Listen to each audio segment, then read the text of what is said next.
Harvey Weinstein is threatening to sue the New York Times over a lengthy investigative piece detailing sexual harassment allegations against the movie mogul over a period of 3 decades. Now, if you go through the story, there are a number of on-the-record interviews with women, including Ashley Judd, describing various scenarios where there was either unwanted touching, or he asked for a massage, or he asked to give them a massage, or he asked them to watch him in the shower.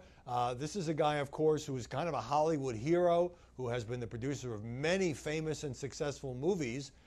And in the New York Times story, statement from Weinstein apologizes for his behavior, says he needs to do better, says he's working with therapists, says he's taking a leave of absence, and then he turns around, gives an interview to the New York Post, accuses the Times of reckless reporting, and threatens to sue. So what's up with that?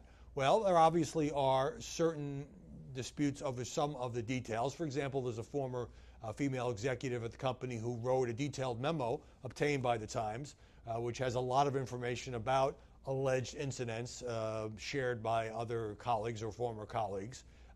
And Weinstein points out that she later withdrew that memo and reached her own settlement. So it's that kind of thing. But obviously, Harvey Weinstein is trying to save his career. He's engaged in damage control. So what you do in those situations is you blame the media. So one of the things that Weinstein told the New York Post was that the Times only gave him 24 hours to respond.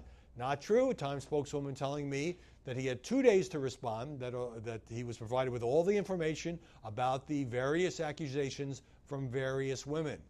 And the Times story also included that there were at least 8 legal settlements between Weinstein and women making these kind of allegations. Now, this is not a criminal proceeding. He is certainly entitled to the presumption of innocence, but when you talk about taking a leave, apologizing, saying you have a bad temper, saying you've got to do better, you're going into therapy, that's not usually a situation in which you threaten to file a lawsuit against a newspaper.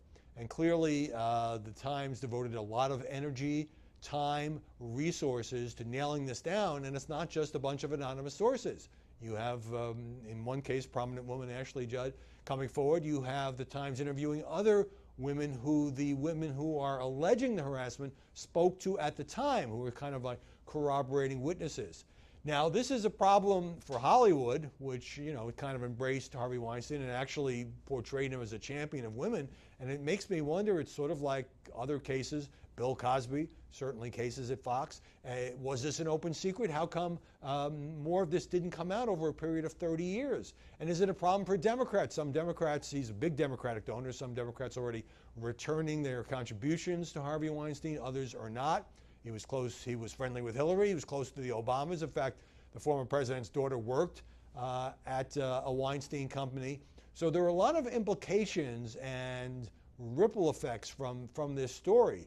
But it seems to me, while certainly Weinstein's entitled to defend himself and pursue every remedy, just threatening to sue and saying reckless reporting when you are already acknowledging some of what is alleged in the story and you're apologizing and so forth, doesn't seem to me necessarily to be the best PR strategy. He might have just focused on, you know, saying that he's deeply sorry and that he wants to make sure this never happens again. So what you're seeing is, I mean, this guy is such a major force in Hollywood. And unlike people who work for companies who could be fired, I mean, he's part owner of the company. So it's not like some board of directors is going to vote to get rid of him. But I don't think we've seen the last of the fallout here.